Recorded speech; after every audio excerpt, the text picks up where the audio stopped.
The Outer Banks Visitors Bureau is proud to support the Market Minutes podcast. Through our work with the Outer Banks Long Range Tourism Management Plan, and as part of the Outer Banks Promise, our pledge to inspire more responsible visitation and better stewardship, one of the promises we encourage community members to make is to support local. Small acts have big impacts. By supporting local artisans and makers that you'll see throughout the markets in the summertime and on this podcast, you're helping to preserve the creativity and spirit that makes this place so special. Make your promise today at obxpromise.com, and thanks for watching.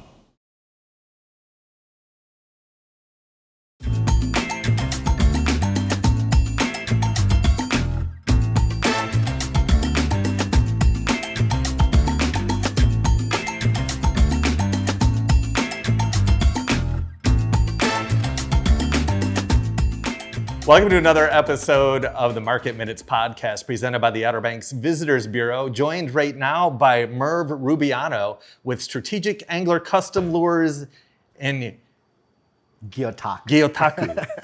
Man, I keep messing it up. You've been saying it for a while though, haven't you? Well, it takes, different people pronounce it differently. Do they? But at the end of the day, same thing. Yeah. Gyotaku though. Gyotaku. Yep. So cool.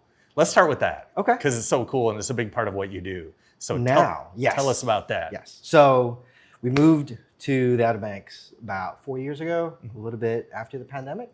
We were looking for places here, and every time we'd go put a bid on a house, it'd be gone. And so that whole time that we were trying to look, we knew that there were markets around here. You know, like we have Dowdy Park, we have Soundside, we have several different markets up and down the shore.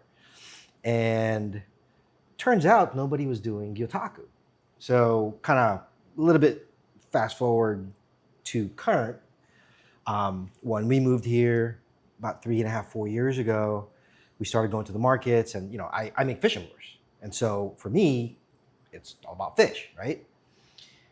And as we were going around, I'm like, all right, a lot of people do artwork and stuff like that. And I realized nobody does that type of artwork where you take a real fish, you put ink on it, you make an impression.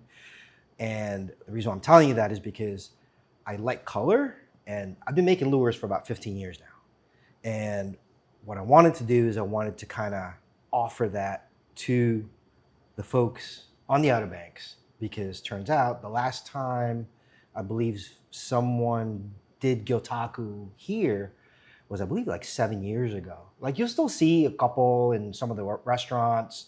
I don't know if they've retired or they no longer do it. So currently we moved, I have a shop, and my friend Brian from Greentails and my friend John, who's actually a charter captain, is like, hey, have you ever heard of this thing called and same thing. And I'm like, yeah, you mean Gyotaku? It's like, yeah, the thing where you put the fish thing in. I was like, yeah, I do it. So I did a few for them. And if you actually go to Greentails, you'll see some of the first Gyotaku that I've done when we came here about 3.5, 4 years ago. So after I did a few of that, a couple of them were like, hey, you know, can you make us more? I have some customers caught some fish with me, chartering or whatever, or we went fishing in the Hatteras. We got some cool fish. I was like, yo, can you print this for me? So I was doing it for friends. And next thing you know, we got a tent, and now we're doing stuff with Soundside and all the other market events. And then you're the main Gyotaku guy on the beach. It turns out there's nobody here doing it. I mean, so don't get me wrong, they teach classes at the aquarium. Okay. I believe like a couple of the kids who come out to the market, like, yeah, we did this at the aquarium and all that. Turns out they use rubber fish, which I get it, you know. Yeah. It's stink free, it's slime free, which is great, and it's a perfect way to teach the younger generation on an art form that's been around for over 200 years. Like, I did not create it. A lot of people are like, oh, how did you figure this thing out? I'm like, oh, it's been around. I just happened to put my own spin on it. And the reason why I'm saying that is because traditionally Gyotaku is done with just black and white. So it's black ink on mulberry paper. Sometimes people call it rice paper. You put the ink, you rub it in, you do a little bit of touch up, and then you stamp it, which is called the hanko. It's a little stamp, usually with red ink, to kind of show the artist. But because I make lures and I airbrush and I love color, like I can pretty much paint any fish pattern that you'd want. That's where the custom part comes in. So I decided to take that stuff and incorporate it into the Gyotaku. And I did bring some examples so you could actually see kind of like the process from kind of like start to finish. And that's what I have over here. Cool. Let's check it out. Yeah. So the first thing that you basically do is you take your subject matter, you put it on your work surface, you stabilize it so it doesn't roll around so much and all that. And once you have that stabilized, you put ink on it, not too much. And what you're really doing is you're taking the ink and you're kind of pushing it into the scales, if that makes sense. Mm-hmm. So once you get it onto the scales, you take a piece of cloth or foam or paper towels, and then you dab out most of the ink. Mm-hmm. So what you're doing is you're removing the excess ink to prevent blotting, because you'll get like big globs of paint if you don't, and then you don't see the finer details. So details like the operculum, the eye sockets, even like the ventral hole, like the nose, like you won't see any of that if there's too much ink. So I have three things here just so you could kind of see it. This one here, I just printed 2 days ago. This was caught at the Pirates Cove Billfish Tournament last year. This is the tail of a 601-pound blue marlin. I was actually teaching kids that week at the PCBT, and I happened to be there, and they're like, hey, can I print that marlin hanging? They're like, yeah, sure. So this is the black and white print or impression off that tail. This is basically untouched. This just kind of, if you want to grab that. Hold that. This is the tail of a 600-pound marlin. Wow, that's cool. You could kind of see all the details in there that it picks up. Anything that's white is basically what do you call this? It's like a gap. So ink doesn't go in there when you rub it. So it comes out like a negative in a way? Yes. Yeah. And then if you actually notice over here, and I like to point this out because most people don't know what that is. All these lines going that way, you normally wouldn't see that from far away. Right. But because you put ink on it and then you pull out all that artwork that the fish created, these are scales. Yeah. Marlin scales are not semicircular. And those are the things that you learn when you start printing fish, because you get to understand. Because not a lot of people have those at their house to look that close at. Exactly. Yeah. So all these are scales. And believe it or not, the scales of a blue marlin, I believe, if I'm not mistaken, most marlin, they look like daggers. They're like isosceles triangles. Mm-hmm. They're like dagger looking. And they interlock with each other. And it's kind of cool when you see that, because this is all bone, but all this here, the scales run this way. They follow that. So when the water comes through the tail, it directs the water to the center. Wow. So when it beats, you have that propulsion. Yeah, it's all for a reason. Yeah. So, cool. And then over here you have, they kind of look like rudders almost. They stick out a little bit. Mm-hmm. And the part that I like to do is I like to do the shading part so that it actually comes out. So right now it's pretty flat. You know, traditionally it would kind of look like this. But again, I go in and I add color. So this is just fresh off the press. Mm-hmm. So this is the first stage. Now I don't have another one of these that's done, but I have a different one. And this is a blue claw. Now you can see that. Hold that up higher. I've started adding a little bit of detail work. I haven't put the eyes on yet because sometimes the eyes don't print properly because they kind of go in the socket. So all these are shading. And this would be like the pre-paint stage. Mm-hmm. And then it just kind of goes crazy after this. And then the final product, and this is ready for framing. I have to finish building the frame. But this, if you want to open that up, this is a finished version of it. and that is That's cool. a red drum. Yeah. Now with the red drum, you can see all the scales. Right. It picks it up there. For me, the most important part is the eye. Yeah. The focal point, that draws your attention onto it. So even if I messed up over here, people's eyes are focused on that. That's right. And that's what makes my Gyotaku a little bit different, Right. compared to the more traditional way. 'Cause I like color. I mean, the world was made in color, right? Yeah. So why not? That's right. So what's your favorite part of doing the Gyotaku in your style? Is it the inking part, or is it the artistic enhancements that you add after that really bring it to, full vibrant color life? So for me, it's the learning process. So each fish is different. Like some fish are rounder than others. Some are flatter, like flounder, for instance, or halibut.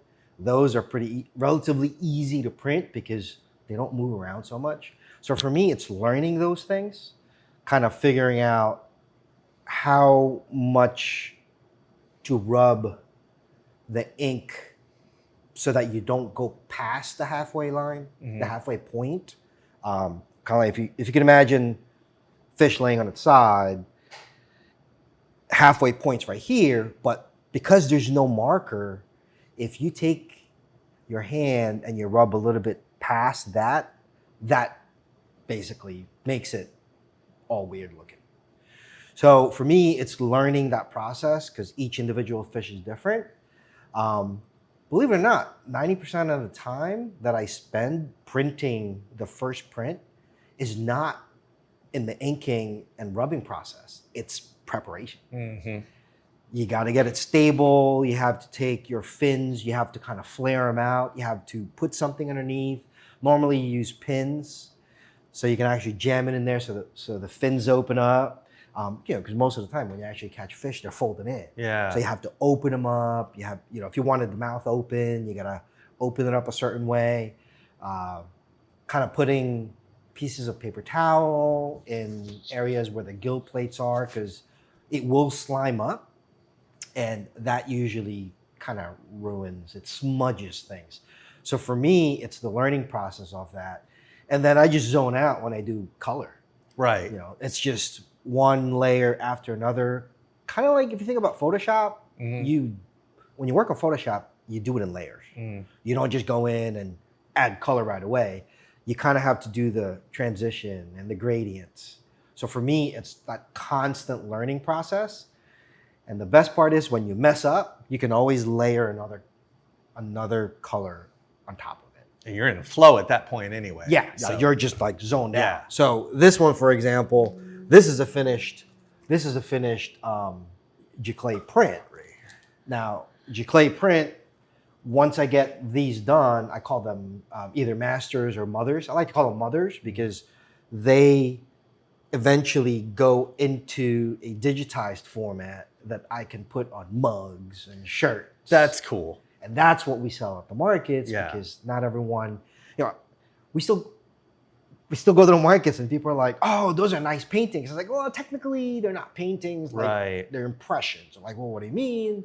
So a lot of people get like, their eyes open up. They're like, wow, you made that using a real fish. I'm like, well, and then I show them the process. It helps having a video playing when we go to the markets and people actually understand. And there are some people, which is kind of crazy. There are some people who are like, I got to get that for somebody because they fish and they want that. And I want this. And it's become artwork, So traditionally, it was used, Gyotaku was used to record the weight, the size, and the color. But now it's kind of become an art form of its own. And it doesn't have to be just fish. You could do flowers. You can do maple leaves, pine leaves. You can do branches. You can do seashells. I mean, pretty much anything if you think about it. Have you branched out into other things? I kind of dabbled a little bit with other things, but my first true love is fish. So I actually have a degree in marine biology.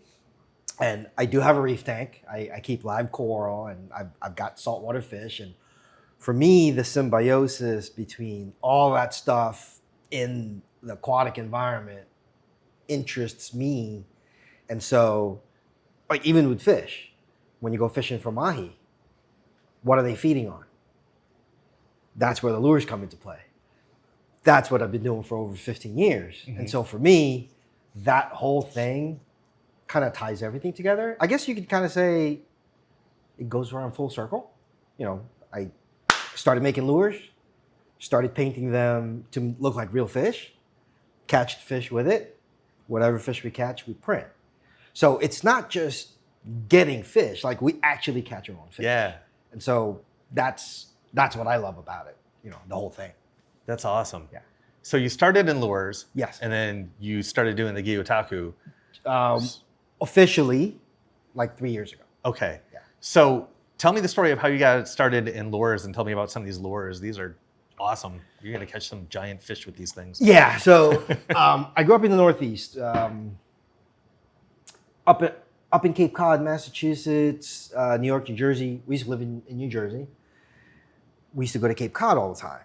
And back in 2009, there's lures out there that look really, really good that most bluefin tuna could not resist. 2009, back then, the only way you can get lures here was to import them from Japan. A lot of them were handmade. A lot of them were made out of wood. And for me, since I used to fish all the time, I used to work at Apple at the time, by the way. I used to work at the Apple store in Atlantic City, so it's literally on the water. Every time after work, I'd go fish. And I had to go buy lures. Not the imported ones, just regular lures. It gets expensive after a while. You know, especially when you start losing lures to like bluefish or whatever it is, you cast it onto the rocks. So I said to myself, hey, I'll make my own. So I started making my own. Yeah, nobody told me that it was going to be hard because there's no handbook how to make lures, 2009, 2010. And so I started playing around. I started carving wood. And then the hardest part that nobody really told you about is you have to make them swim. So they're in my world, they're called stick baits because they look like sticks. They're usually carved out of a flat piece of wood. And you work it a certain way and you ballast it a certain way to kind of make it move.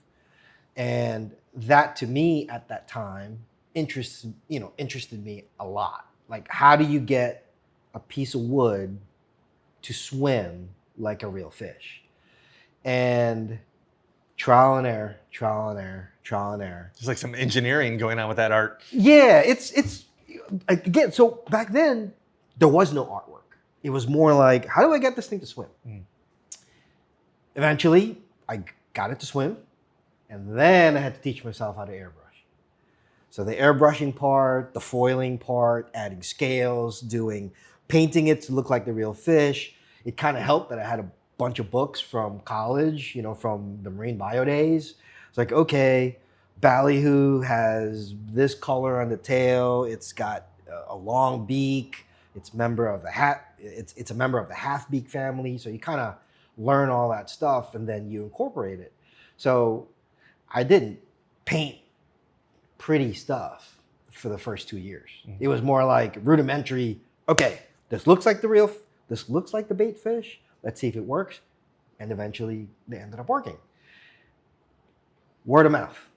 That's all it was. I didn't do internet stuff back then. I didn't do Instagram. I didn't do Facebook. It was more like word of mouth. One thing led to another, and I ended up leaving Apple when Steve Jobs died to kind of do stuff for myself. And that's where the whole strategic angler kind of got started, even from the signature to figuring out how to make things work. There's different bait fish for different applications.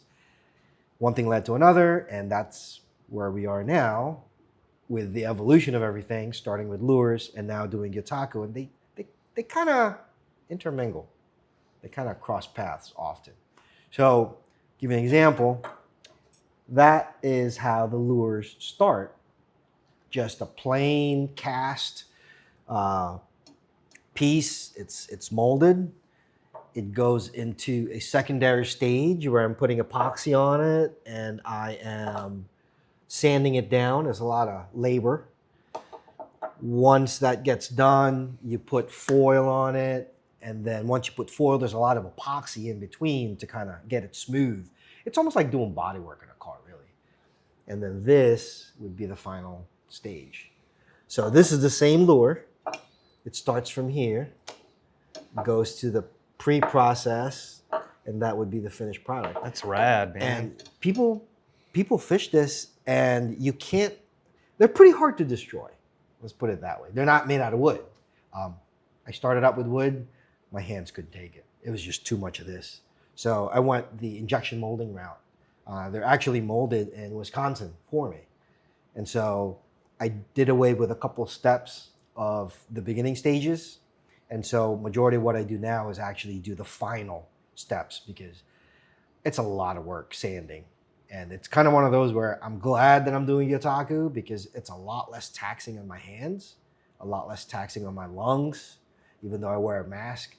When you epoxy stuff, if you know anybody who's ever worked with fiberglass or epoxy or anything like that, that stuff sticks. Yeah. And your clothes end up smelling like it. But, you know, I love it. So I continue to do it. So this would be like more fishable stuff. Fast forward from 2009 to about 2015, someone said, can you paint artwork on it? I was like, yeah, sure, we'll give it a shot. And then that happened, and that happened. So nice. You could see that these are not fishable. Yeah. I do have a small following of folks who will never fish my lures, but they have it hanging in their mantles, you know, Christmas tree sometimes. And currently I supply roughly about 16, 17 stores, you know, up and down the East Coast, a couple overseas, a couple in Hawaii. So yeah, we just opened up an account in California. I just want to backtrack on the lures for a second. Mm-hmm. So what was it like when you were trying to get them to swim right and you finally got it right, 7 months. Man? 7 months. You had to have been jumping for joy. Oh, I was like, that's how you do it. So what I found out, so when you take, I mean, it's funny because I can take a 2x4 and I can technically kind of make it swim. I found out after so much trial and error, the key to making something swim is to find the point of balance for anything, like a seesaw. Find the point of balance. Obviously, you got to attach the hooks that you plan on using and all the hardware. So you find that point of balance, and then you take your ballast or your weight, and you place it in a location in the body where you are so you find the balance point, and then you move it just ever so slightly to find the point of imbalance. Because what the lure wants to do is it wants to be stable. You know, it wants to sit straight because you have hooks dangling at the bottom. You have your body, which can either be like a V shape or round, pretty much anything, right? Once you find that point, like especially like on the ones that look like a V, kind of like this, how it's got like that taper over there. If you have a hook here and you have a hook here without a ballast point, this is going to be heavier. There's less mass here. This will sit like this in the water, which doesn't really make for a great presentation. So what you do, in this one for instance, you want to add weight in the front to counter the back hook. So you have your weight over here. So now it sits here. If the ballast point is located in the middle, like kind of like at the center of this, and you pull it, it'll just do this. You won't do anything. But if you take that ballast, you move it lower to the bottom, and you pull it, in addition to the water rushing over this curve point, the water will try to kind of push this down. And what happens is this no longer wants to track straight because your ballast point's over here. It's going to want to do this. So just that simple action, the faster you retrieve it, it starts to kick. And that's what I found out. It took me 7 months to figure out the first model to get it to swim right. And when it swam right, I was like, oh my God, that's how you do it. And ever since then, when I see something, I'm like, I hypothesize, okay, I could probably put it there and I could probably put it there. It doesn't always work. But now I have a point of reference. Once you get that point of reference, the rest of it is kind of relatively easy. The key is finding that point of imbalance in the right location. It could either be up, down, left, right, either way. And then the shape also has something to do with it too. So. Well, and like you said, it was pre everything in the world being on the internet, so you were just kind of figuring it out, trial and error. Oh yeah, a lot of it was trial and error. I mean, I would watch videos of how some lures swam, and there are some lures that have like lips. The lips help it move because you have, like for instance, if you have a lip over here, the water hits that. It kind of does the same thing where it doesn't know where to go. Kind of like when you stick your hand out the window when you're driving. Yeah. And your hand does kind of one of these. If you turn your hand a little bit, it'll go this way. Sometimes when my wife drives, I stick my hand out and I'm like, okay, this is what it does. So with a lip, it's a little bit easier. But the thing is, majority of the fish that we catch with lures this size are 200-300 pounds, bluefin tuna. And these are casting. These are not like trolling lures. Like you cast these. Imagine casting this and hooking up to a 400 pounder. Happens here all the time, every winter. We have guys who come down from Jersey, come up from Florida. We have an amazing bluefin tuna fishery here in the wintertime. They all come up here and they chase these tuna up and down between December and April. As a matter of fact, this was caught just outside Jeanette's Pier. Nice.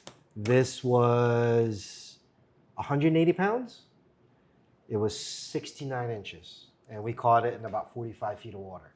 So yeah, the fact that we moved here, this area has now become my testing grounds, which is, couldn't ask for a better place to do it. Yeah, so. That's super cool. Where can people find you online? You have other stuff going on too. We'll touch on that. Yeah. But for this stuff, where can people find you online? So the website is strategicangler.com. You can find pretty much majority of my lures there. I have my dealer network on there. I have a little spot on the website that says Gyotaku on it, but I don't put a lot of stuff on there for Gyotaku because some of the items that I have, like for instance, that drum is that big. Yeah. To ship something that big with glass in a frame, you kind of start doing, is it going to get there in one piece? So I don't put a lot of the Gyotaku stuff online for people to purchase, but I do put some of the stories behind it because a lot of the fish that we catch has a story. Like I know the guy who caught it, I know where they caught it. I don't weigh most of it, but the story is there.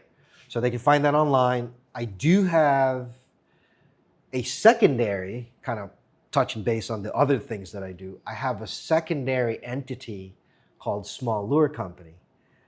Small Lure Company is also lures. They're not custom per se. Custom meaning you tell me you want your boat name on this, I'll put your boat name on it. You tell me you want, because you keep koi. You tell me you want to put certain koi on this because you have a pond and you think it's cool. I can do that. SLC, Small Lure Company, is my production lineup.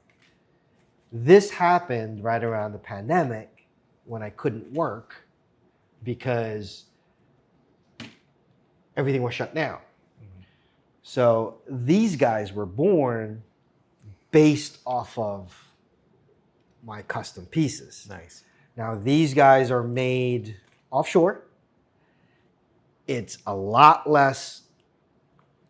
lot less work compared to epoxy. Like it takes me about 5 weeks to make about 2 dozen of these. Wow. Because of the work involved with the different layers of epoxy and paint. It's not something that you can knock out in 1 week. It's just there's so many layers on it. Epoxy takes 48 hours to dry. On these are my production lineup. I designed everything. I did the CAD design. I did all the work.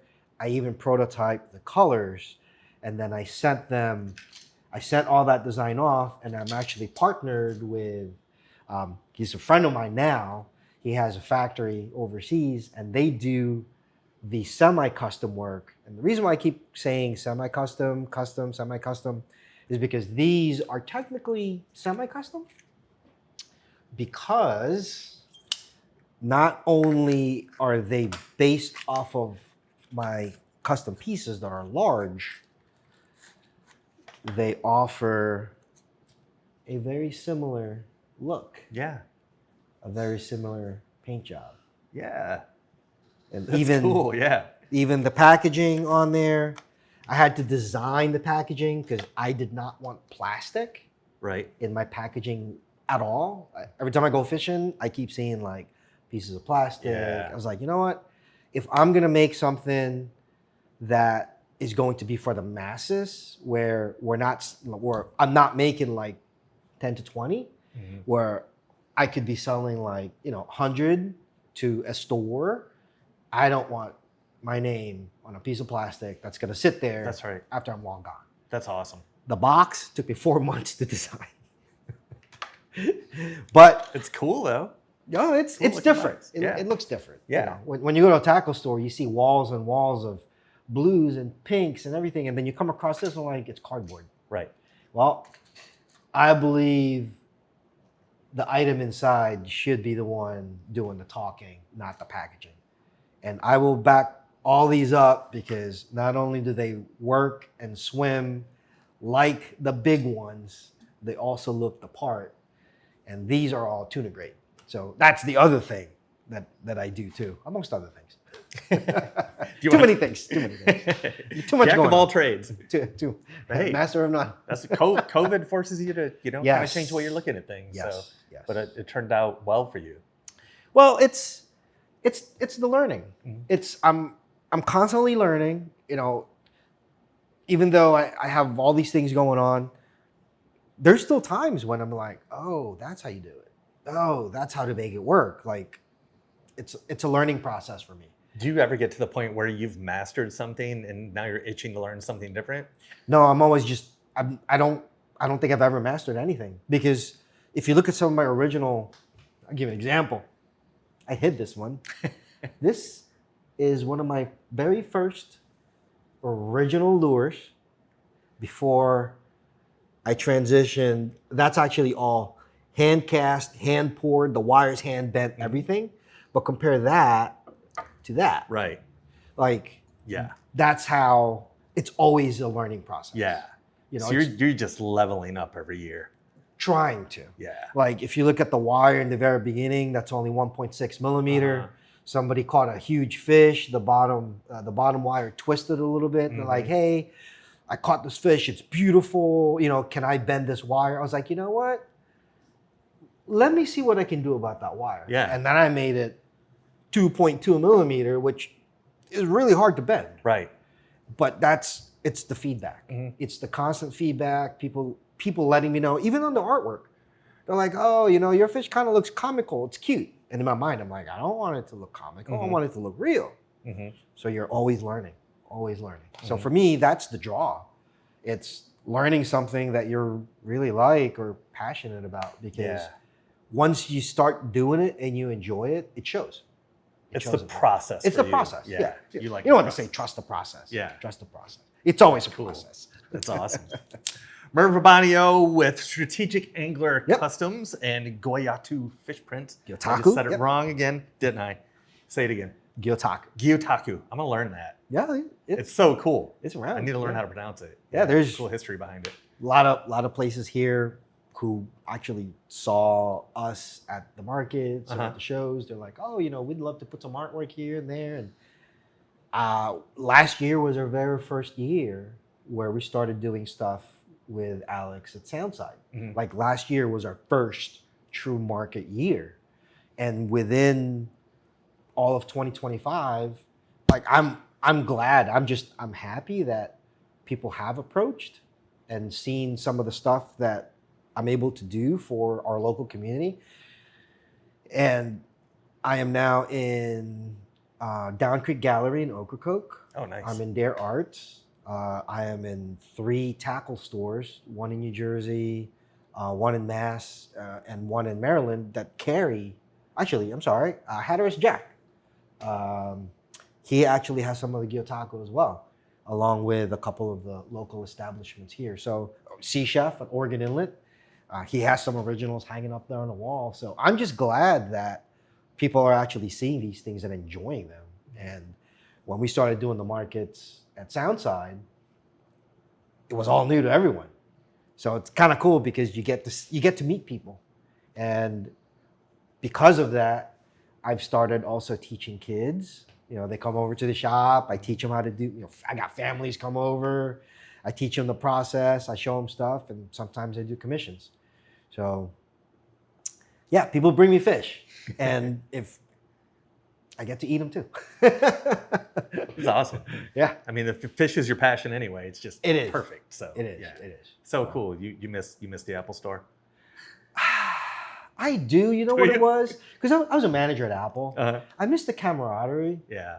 It's, I mean, yes, I ran the store. I kind of showed people what they needed to do. Again, it's a teaching. Mhm. It's the teaching. I was an operations manager. I was a sales manager. I was a store manager. It was always the teaching process. It's always showing someone what you know. You know what the saying is. It's like surround yourself with people who are better than you, so that you can elevate yourself as well. And for me, doing this Gyotaku stuff, I have not mastered this. I still talk to other guys in the art world, and I still watch like YouTube videos of other people doing it, so I can kind of learn how they do things. Like I didn't know about color gradients. There are some people who do Gyotaku where they literally put color on the fish. I can't do that because apparently when you put red and blue, it becomes purple. You know what I mean?